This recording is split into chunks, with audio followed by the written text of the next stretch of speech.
300 millones de años. Segunda parte. El planeta humano.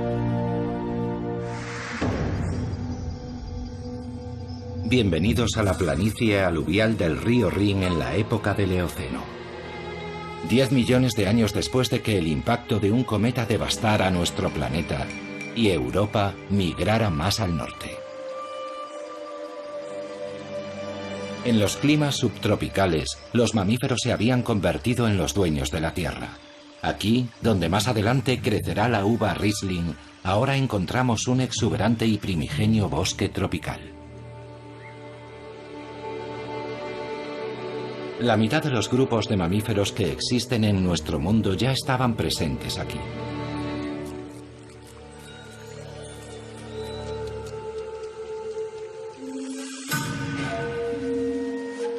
También las aves, los peces y los insectos. Todo el reino animal era prácticamente el mismo que el de nuestro mundo actual. No en Europa, sin embargo. Actualmente, muchos de los habitantes del Eoceno viven en las regiones tropicales de Sudamérica y Asia. Solo gracias a un volcán conocemos con exactitud qué animales vivían aquí entonces. Hace 48 millones de años, cuando el volcán entró en erupción, un lago de 300 metros de profundidad se formó en el cráter.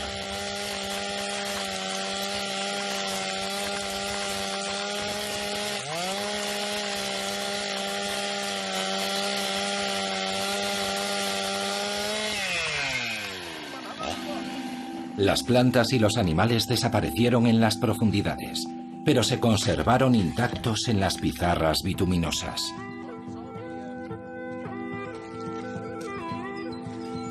El yacimiento de fósiles de Messel está muy cerca de la ciudad alemana de Darmstadt.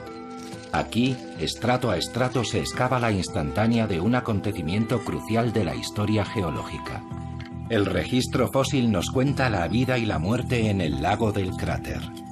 Lo más probable es que los gases tóxicos que emanaban de las profundidades alcanzaran la superficie del agua, causando la asfixia de los animales, que caían al lago y se ahogaban.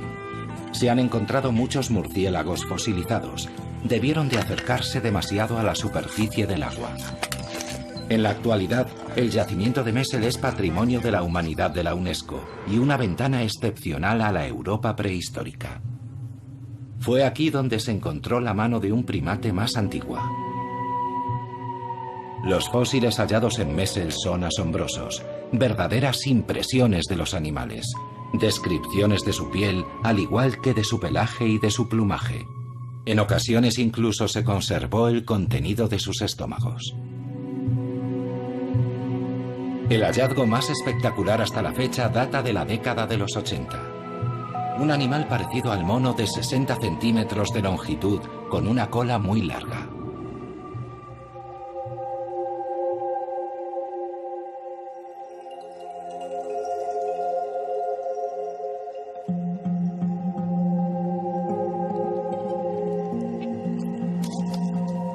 Probablemente esa criatura también fue víctima de los gases venenosos, como el resto de los animales descubiertos en el yacimiento.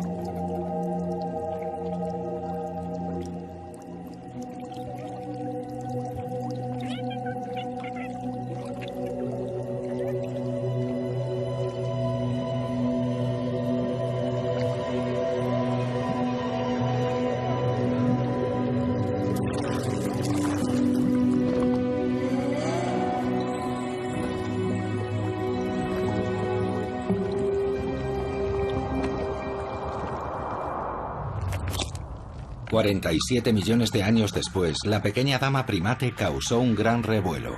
Bautizada como Ida, durante mucho tiempo fue considerada la progenitora de la raza humana.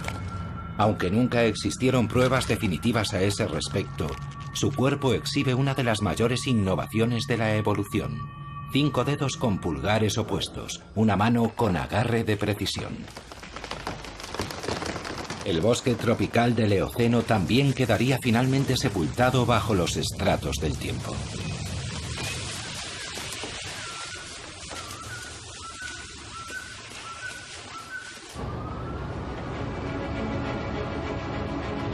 Ahora, cada vez que arañamos la superficie podemos atisbar fugazmente la prehistoria.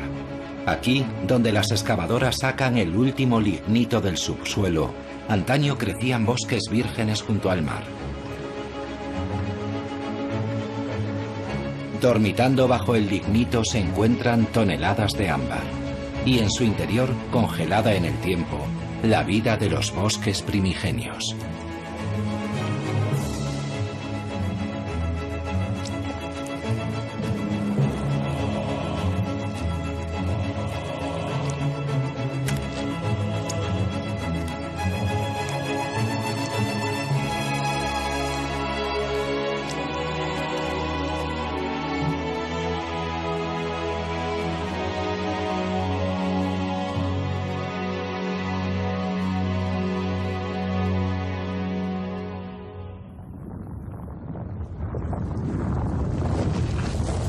Gran parte de Europa occidental estaba cubierta por una capa reciente de hielo. Los glaciares que descendían desde Escandinavia se abrieron paso hasta Londres y desde los Alpes llegaron al lago Kim, en Baviera. Los glaciares formaron y desplazaron tierra y rocas y dejaron tanta agua que vastas áreas del Mar del Norte quedaron anegadas. El Cuaternario, el periodo geológico más reciente, fue una época turbulenta. Muchos glaciares se derritieron y el agua del deshielo esculpió profundos barrancos en la superficie de la Tierra. A medida que el hielo se retiraba hacia el norte, desaparecían los animales de los periodos fríos. De nuevo aparecieron los bosques. Los hipopótamos, los elefantes y los rinocerontes migraron desde el sur hasta esas regiones, verdes de nuevo.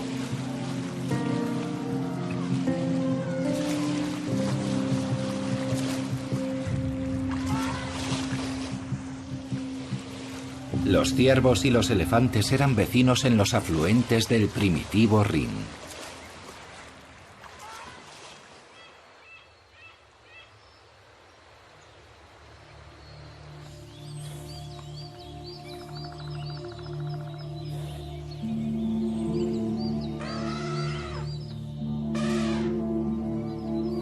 Ahora los elefantes vivían donde antes habían pastado los mamuts, y los ciervos y los jabalíes aparecieron para ocupar el lugar de los renos.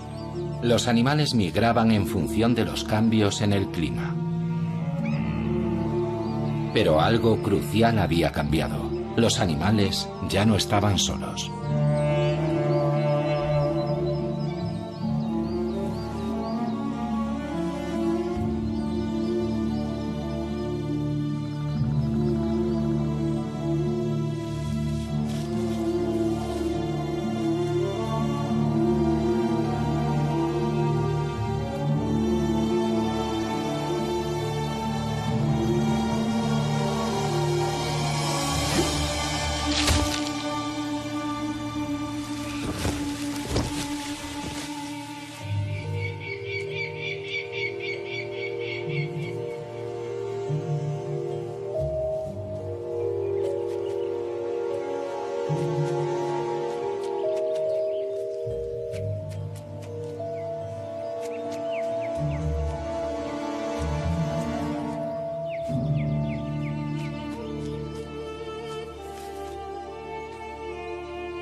En octubre de 1907, el peón Daniel Harman hizo un hallazgo asombroso.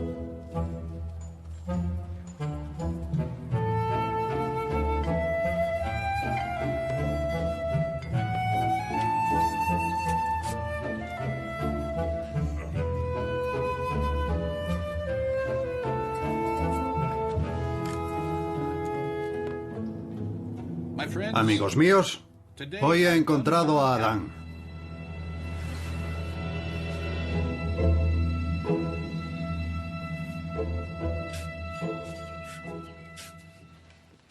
Pocos días después, un antropólogo visitó aquella cantera de arena. Durante 20 años el investigador había pagado a aquellos trabajadores para que buscaran huesos para él. Su paciencia y su inversión por fin habían dado sus frutos. ¿Dónde lo encontró exactamente? Allí, en aquella pared.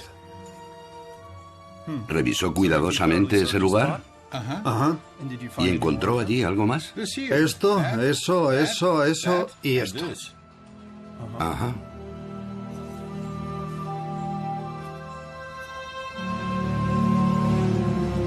La mandíbula pertenecía a un antepasado del neandertal.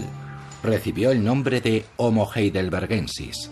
La era del hombre había comenzado.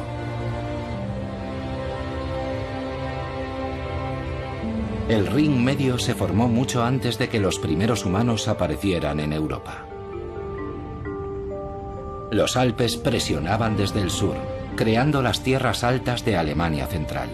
Después, hace 25 millones de años, el océano se retiró de las cordilleras montañosas emergentes, dejando atrás al ring medio. Hasta 10 millones de años después no se conectaría con el Alto Ring. Mucho más tarde aún, apareció el hombre para dejar su implacable huella sobre el paisaje. Durante la industrialización, el Rin, como muchos otros ríos europeos, fue canalizado en todo su curso, remodelando regiones enteras.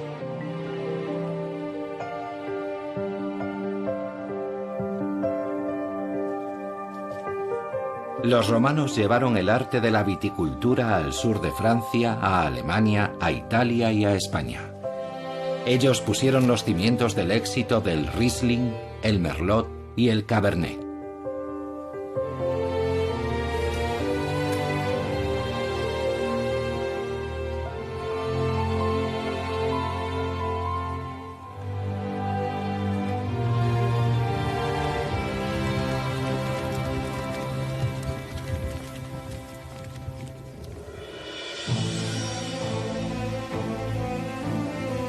Aunque el paisaje de la ribera del Rin no lo sugiera, sus habitantes viven aquí más cerca de bufaderos de lo que imaginan. En la isla de Nadmeyerwerf, un chorro de agua alcanza alturas de hasta 60 metros. Es el geyser de agua fría más alto de la Tierra.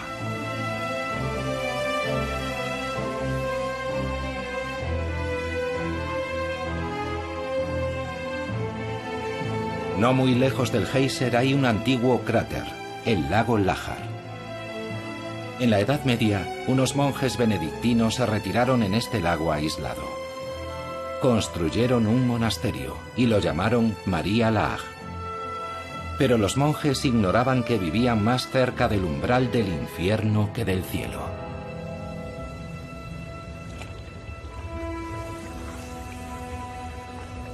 Los volcanes extinguidos de la región de Eifel en Alemania pueden volver a entrar en erupción en cualquier momento, igual que los supervolcanes de Italia. Nadie sabe si será dentro de 10.000 años o el próximo martes. La última vez que el volcán de María Laach entró en erupción, el resultado fue una destrucción de proporciones inimaginables. Las cenizas volcánicas llegaron hasta el sur de Suecia y el norte de Italia.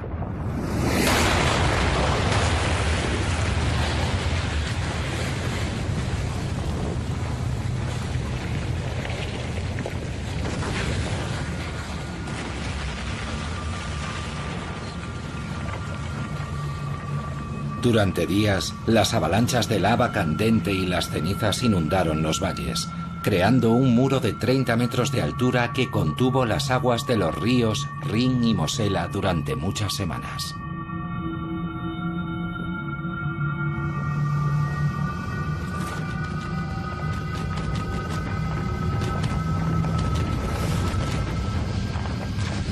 Finalmente, cuando el dique cedió, una gigantesca avalancha de agua corrió río abajo hasta los Países Bajos, arrasando todo lo que encontraba a su paso.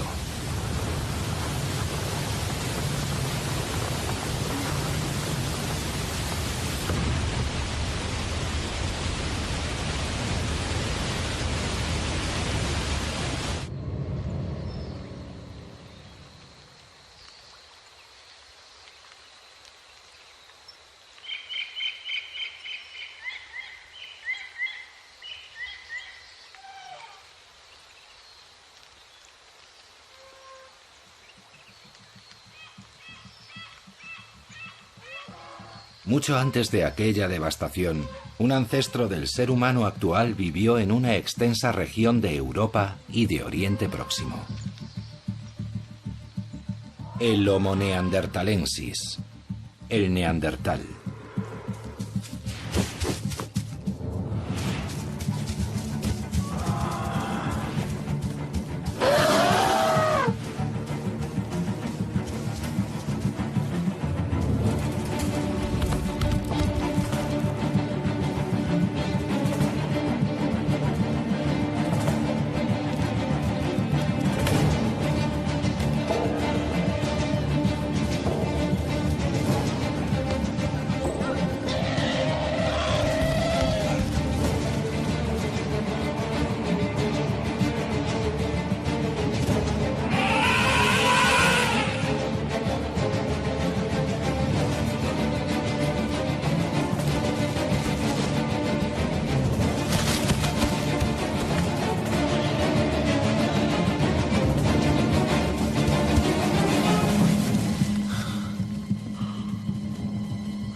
Hace más de 200.000 años, esta especie humana ya se había desarrollado en Europa. En los periodos más fríos, los glaciares habían obligado al neandertal a levantarse y seguir su camino. Pero finalmente la especie consiguió adaptarse al frío. Durante mucho tiempo se pensó que el neandertal era inferior al hombre moderno en todos los aspectos, pero no es así. Los neandertales sabían encontrar refugios seguros y los mejores territorios de caza.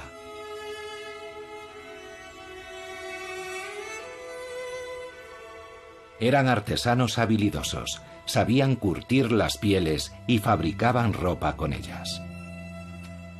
Los neandertales vivían en pequeños clanes diseminados por zonas muy extensas. Pero incluso en los periodos más cálidos, la supervivencia no resultaba fácil. Los tupidos bosques no solo eran el hogar del ciervo, el rinoceronte y el elefante, allí también vivían los leones y las hienas. A medida que cambiaba el clima, también lo hacía el entorno, pero los neandertales seguían adaptándose para sobrevivir. No sabemos nada acerca de su lenguaje, pero la anatomía de su laringe revela que sin duda eran capaces de comunicarse vocalmente.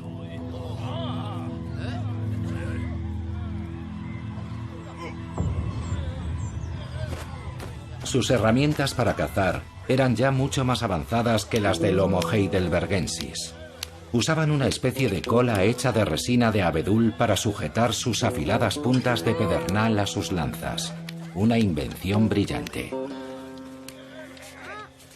Las evidencias muestran que los neandertales cuidaban de sus enfermos y enterraban a sus muertos.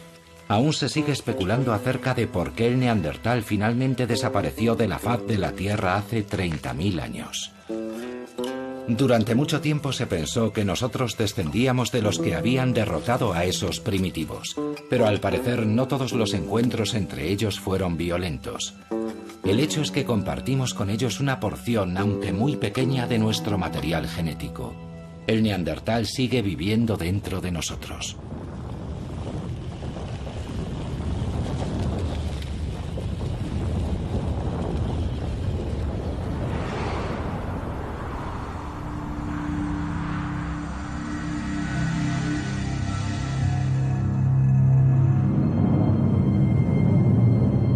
Por última vez hasta la fecha, un gran periodo frío se apoderó de Europa. Los lobos y los grandes herbívoros, mamuts, bueyes almizcleros y renos, recorrían por millones las grandes llanuras. A los pies de los glaciares, un viento constante azotaba la tierra. Era el lugar más septentrional en el que había vida. Cuando el frío se hizo demasiado intenso, las manadas tuvieron que migrar.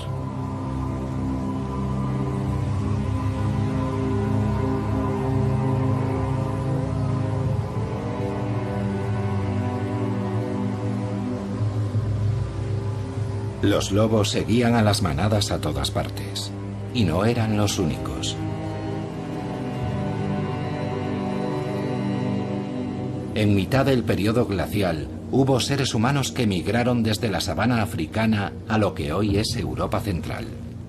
Durante días interminables, el cazador recorría el desierto de hielo en busca de carne fresca para su clan. Los lobos fueron de los primeros animales salvajes que los humanos no solo cazaron, sino que también domesticaron.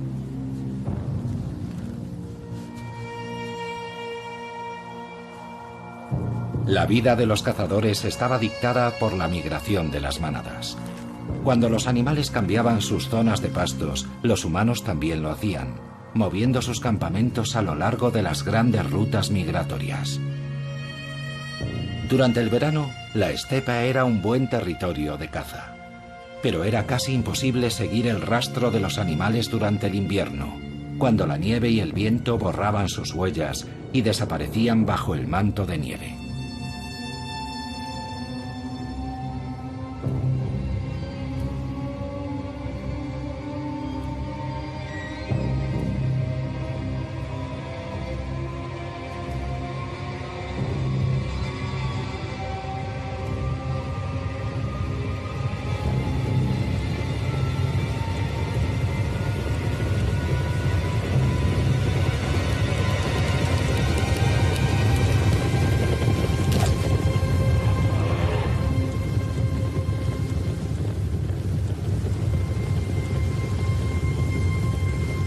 Cada año los cazadores esperaban que sus presas pasaran durante su migración. Pero las grandes manadas empezaron a desaparecer lentamente y nunca regresaron. Algunas especies se extinguieron por completo, otras abandonaron esos territorios. Durante mucho tiempo el ser humano cargó con la culpa de la desaparición del mamut y de los megalóceros. Pero un puñado de cazadores no pudieron ser los responsables de la extinción de esas especies. El aumento de las temperaturas parece la explicación más plausible de la desaparición de los animales. El final de la edad de hielo marcó el inicio de un nuevo periodo geológico, porque solo después de que los glaciares se derritieran, Europa empezó a ser el lugar que hoy conocemos.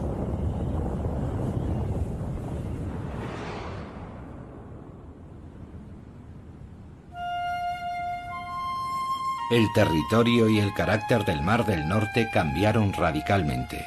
Avanzó más y más hacia el sur, inundando las grandes planicies que antes ocupaban las regiones de los glaciares. Así nació un hábitat completamente nuevo, el Mar de Frisia.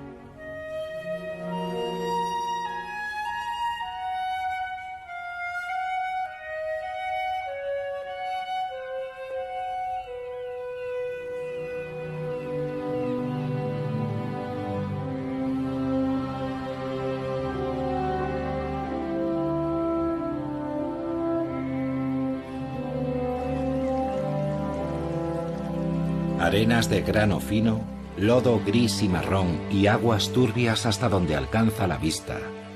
Eso es todo lo que el Mar del Norte tiene para ofrecer. Y aún así, el desierto de hielo de hace siglos se convirtió en un hábitat rico y diverso. 2 veces al día las mareas inundan el Mar de Frisia con sus aguas ricas en nutrientes.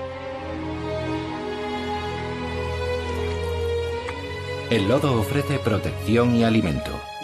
Bajo la superficie del fango prolifera la vida. Esta es la guardería de muchos peces que crecerán y vivirán en el Mar del Norte.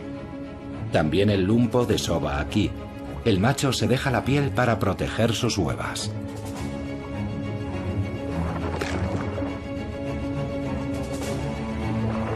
Después de todo, no es su supervivencia, sino la de sus retoños, la que asegurará la supervivencia de la especie.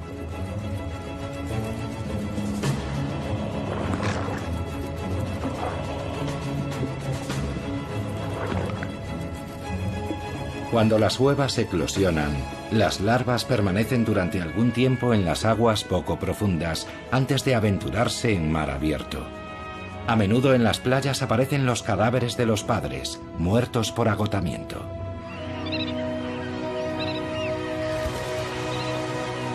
En primavera y otoño, millones de aves migratorias hacen una parada para descansar en el mar de Frisia. La región acoge la mayor población de aves de toda Centroeuropa. La Edad de Hielo creó una isla de vida.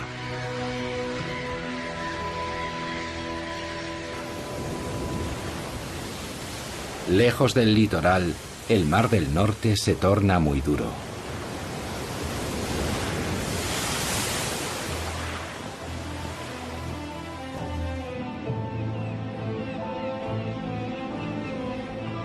Entre su violento oleaje se alza en el mar la isla de Helgoland. Hace unos 250 millones de años, la isla roja aún formaba parte de un desierto. Es la única escala posible en muchos kilómetros para las aves de paso que necesitan descansar. Una vez al año, los acantilados de Helgoland ofrecen a miles de aves marinas un lugar perfecto para criar a sus polluelos.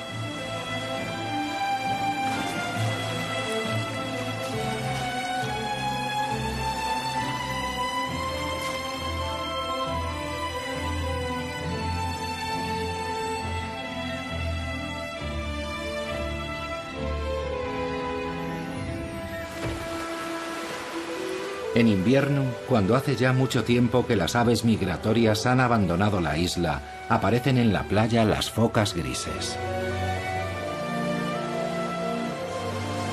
Los machos compiten por los mejores sitios, intentando conquistar las zonas de la playa donde las hembras se reúnen para esperar el nacimiento de sus crías.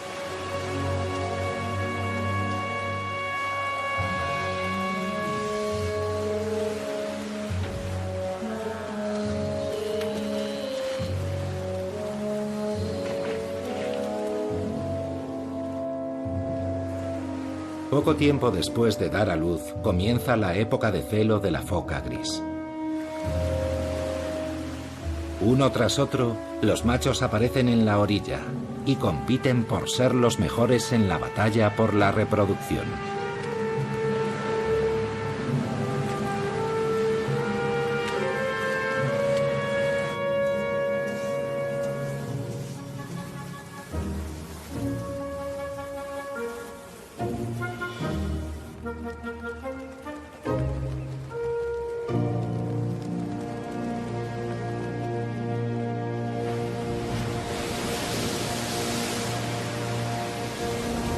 En invierno, el fuerte viento agita el mar. Las altas olas se estrellan contra los acantilados y contra la playa, arrastrando piedras y arena hacia otros lugares. El ser humano intenta detener el proceso.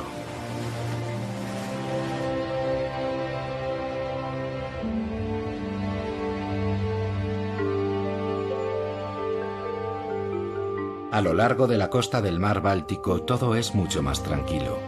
Aquí, la Edad de Hielo excavó una cuenca y la llenó de agua del deshielo, creando el mar Báltico y un extenso cinturón de marismas y llanuras arenosas, ni tierra firme ni mar.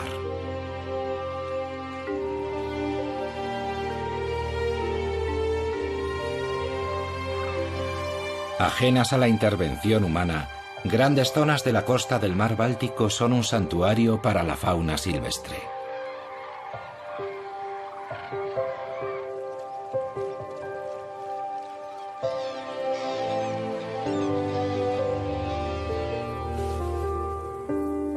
El extenso cinturón de las marismas es un refugio perfecto para el aguilucho lagunero, que anida y cría a sus pequeños en el suelo.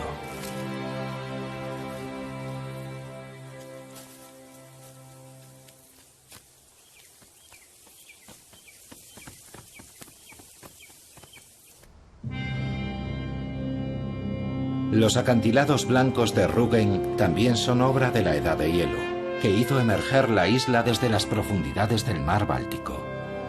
La roca cretácica de los acantilados se formó en la era de los dinosaurios, como resultado de la acumulación de diminutos esqueletos del plancton. Bajo la presión de los glaciares, ese material creció, dando lugar a estos característicos acantilados blancos. El período cálido cubrió sus paredes con una fina capa de material vegetal. Las raíces de las plantas se aferran al sustrato blando. Sin esa cubierta vegetal, el oleaje y la lluvia hubieran hecho desaparecer por completo la isla hace mucho tiempo.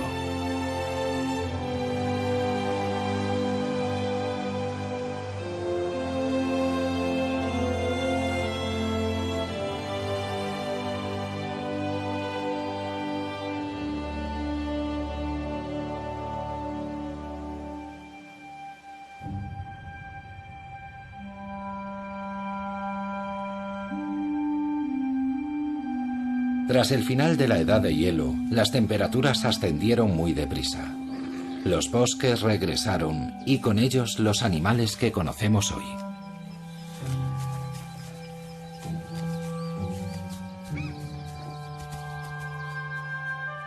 Los grupos humanos que hasta entonces habían sido cazadores-recolectores nómadas empezaron a establecerse y a cambiar su entorno.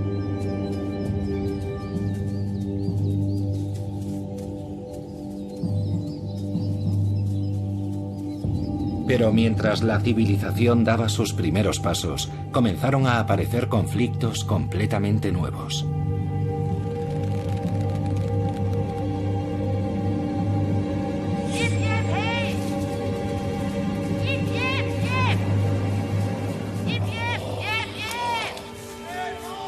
La fauna salvaje ya no era solo una fuente de alimentación.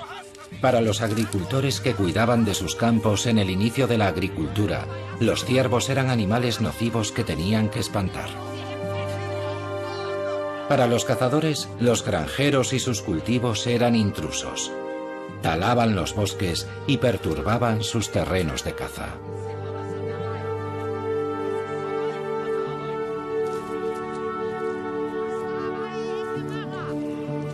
La agricultura, sin embargo, finalmente se impuso. Y con la así llamada Revolución Neolítica, el ser humano comenzó un proceso dirigido a adaptar la naturaleza a sus propias necesidades. Aparecieron las aldeas y después las ciudades, y la población creció rápidamente, porque el hombre ya no dependía de lo que podía cazar o recolectar, ahora podía producir sus propios alimentos. La fauna salvaje evitaba los asentamientos humanos, retirándose cada vez más a las profundidades de los bosques.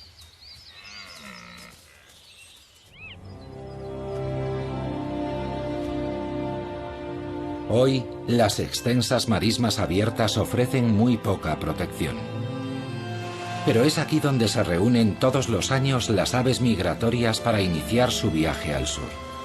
Estas tierras llanas y prácticamente sin árboles proporcionan una buena visión a las aves predadoras, tales como el aguilucho lagunero, que intenta aprovechar al máximo la situación antes de que partan los visitantes veraniegos. Cuando las temperaturas caen y las aves migratorias ya han iniciado su viaje, la quietud invade la costa del Mar del Norte, la marisma más extensa del mundo. El lugar parece tan remoto y deshabitado como lo estaba hace 2000 años. Extensos bosques cubren la mayor parte de Europa occidental, pero a través del Rin, la civilización avanzó rápidamente hacia el norte. Tras conquistar parte de los asentamientos germánicos, los romanos empezaron inmediatamente a construir una red de suministros y de calzadas. Comenzaba así la división, medición y administración de Germania.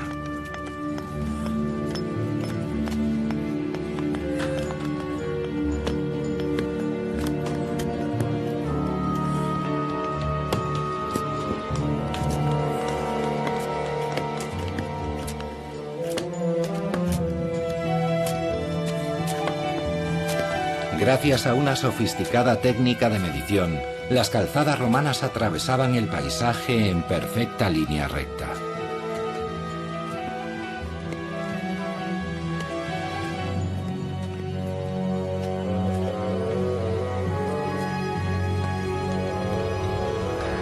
Esas calzadas conectaban los campamentos romanos, que más adelante se convertirían en ciudades, entre ellas Colonia, Maguncia y Coblenza.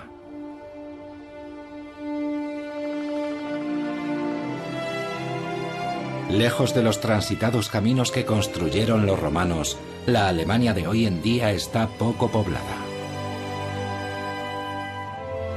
Si se dejara que los bosques se autorregeneraran, cubrirían prácticamente toda Europa.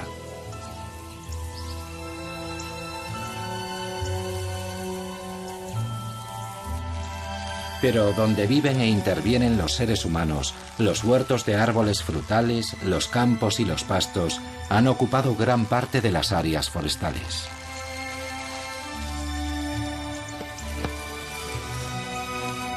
Se han creado nuevos hábitats.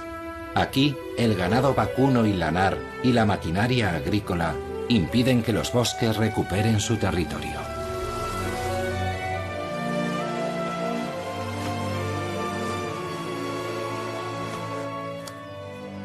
A las cigüeñas les gusta estar muy cerca de los asentamientos humanos y se benefician de una masacre que tiene lugar regularmente, recogiendo suculentos bocados en el campo tras la batalla.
La humanidad se abre camino una y otra vez para ocupar su lugar en la naturaleza.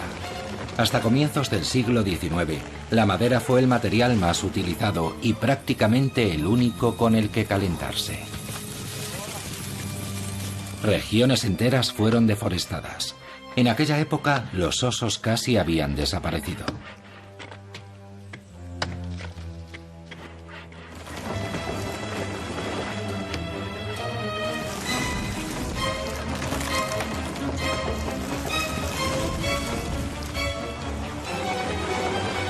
Desde la Edad Media, los bosques habían sido utilizados como tierras para el pastoreo, y las hojas que cubrían el suelo se recogían y se usaban como paja en los establos.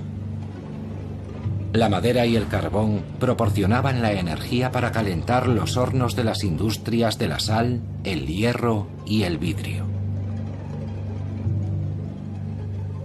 Aparecieron más y más carboneras de leña para fabricar carbón vegetal, muy necesario para alimentar la incipiente industria. Allí donde escaseaba la madera, las comunidades y las ciudades dictaban leyes para proteger sus bosques.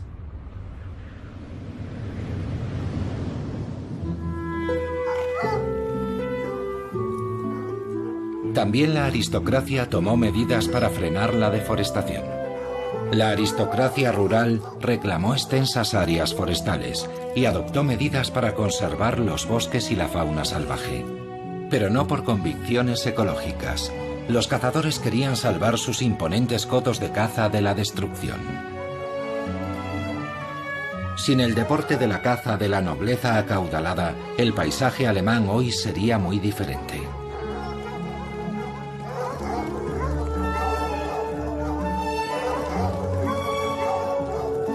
Durante milenios, la caza fue una necesidad existencial para el ser humano. Pero en la Alta Edad Media se convirtió en un privilegio. La nobleza aprobó un edicto sobre sus bosques. A los campesinos no solo les estaba prohibido cazar en ellos, tampoco se les permitía matar a los animales a los que sorprendían saqueando sus cultivos. En aquella época se dictó una ley que revocaba los derechos del campesinado sobre las tierras siempre que los árboles y los matorrales crecieran tanto que alcanzaran las espuelas de un jinete.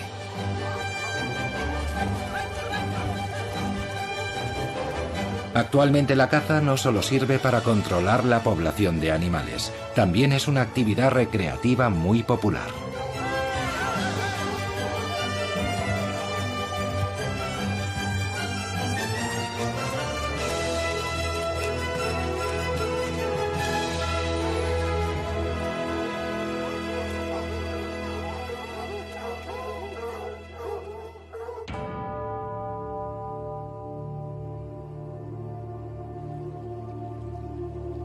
Pero algunos bosques de Alemania Oriental no deben su existencia a la nobleza. La leyenda cuenta que los bosques de Spray, con su laberinto de innumerables canales, son obra del diablo.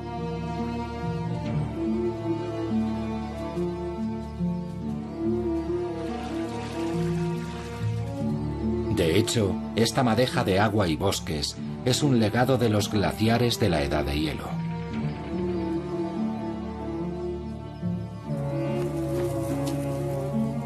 Aquí, ocultas en este dédalo acuático, las cigüeñas negras crían a sus polluelos.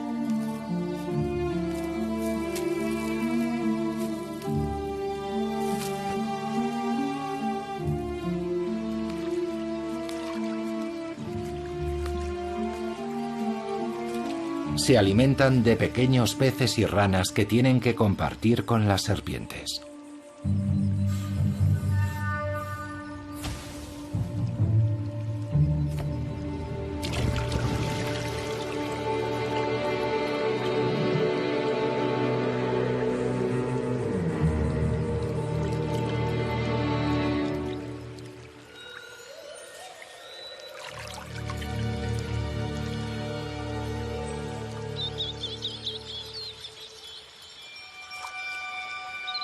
El bosque de alisos de Spray ya no crece solo de forma natural. Las semillas que caen en los arroyos son pescadas en la superficie y después plantadas en la tierra.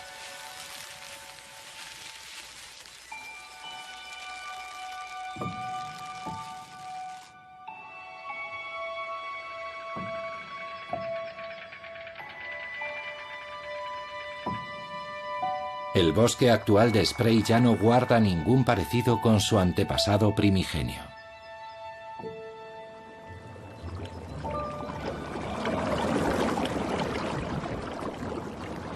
El hombre cambia los paisajes que han evolucionado durante millones de años. Hace 100 millones de años, animales exóticos vivían en el estrecho estuario situado en lo que hoy es la frontera entre Alemania y la República Checa. Los restos de caliza de Creta y los esqueletos hundidos en el lecho del río se acumularon aquí estrato a estrato, milímetro a milímetro.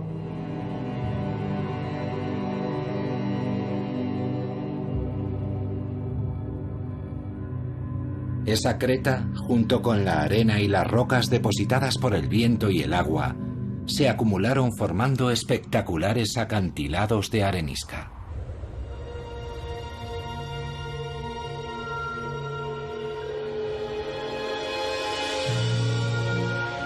Cuando el océano se retiró, la erosión hizo su trabajo sobre los bancos de arenisca, convirtiéndolos en las dentadas montañas de arenisca del Elba.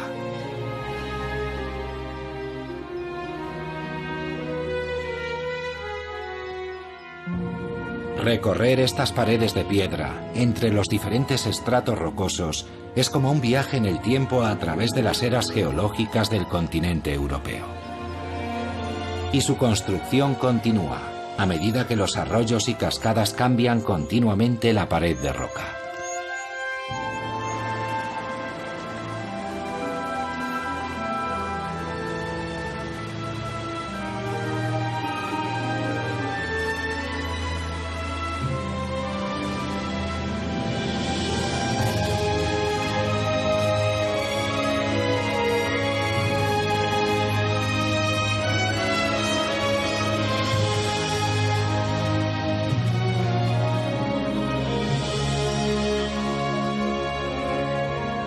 La explotación de esta arenisca comenzó en una fecha muy temprana, en el siglo XI.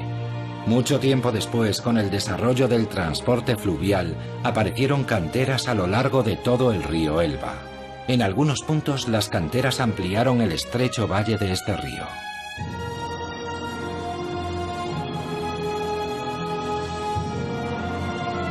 Roca a roca, la piedra era cortada y extraída de la cantera. Los bloques de arenisca viajaban por el Elba para edificar los muros de numerosos y espléndidos edificios civiles y religiosos en todo el mundo.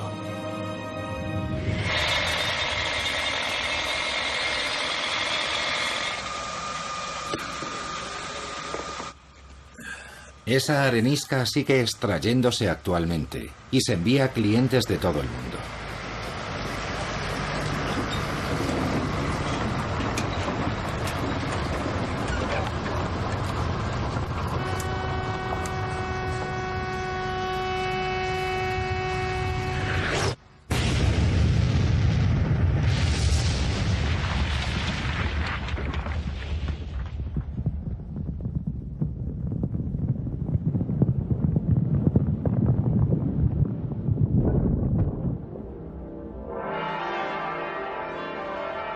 Los maestros de obras de Dresde, del pasado y del presente, han erosionado las montañas del Elba. Para la reconstrucción de la histórica Frauenkirche, la iglesia de Nuestra Señora, regresaron una vez más a las viejas canteras de arenisca. El ayuntamiento de la ciudad de Hamburgo está construido con piedra del Elba, al igual que otros muchos edificios de este paisaje urbano. Los halcones también anidan aquí, como lo hacen en los riscos de las montañas de arenisca del Elba.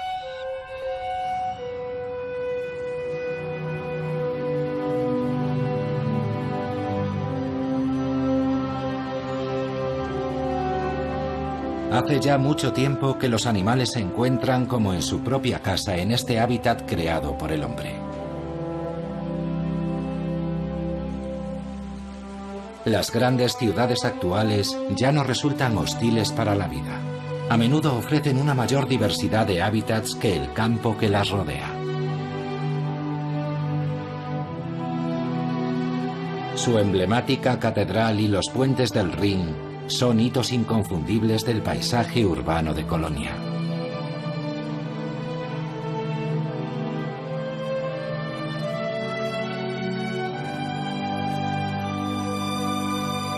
Turistas, hormigón y atascos de tráfico.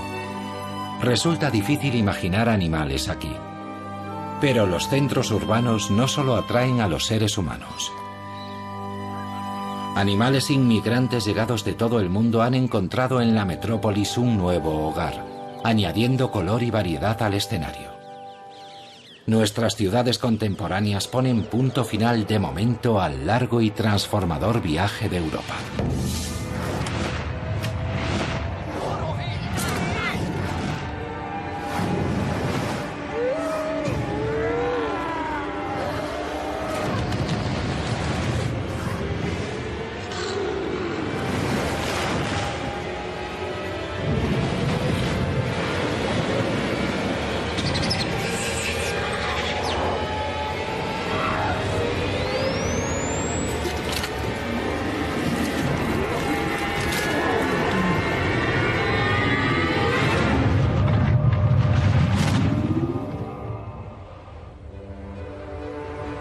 Nuestro viaje ha terminado, pero Europa aún seguirá viajando durante mucho tiempo.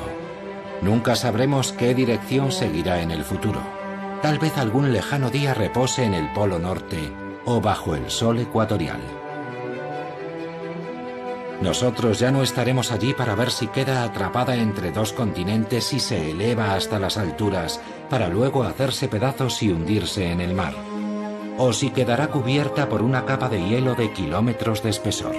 Pero una cosa es segura, será una Europa completamente diferente a la que nosotros conocemos hoy.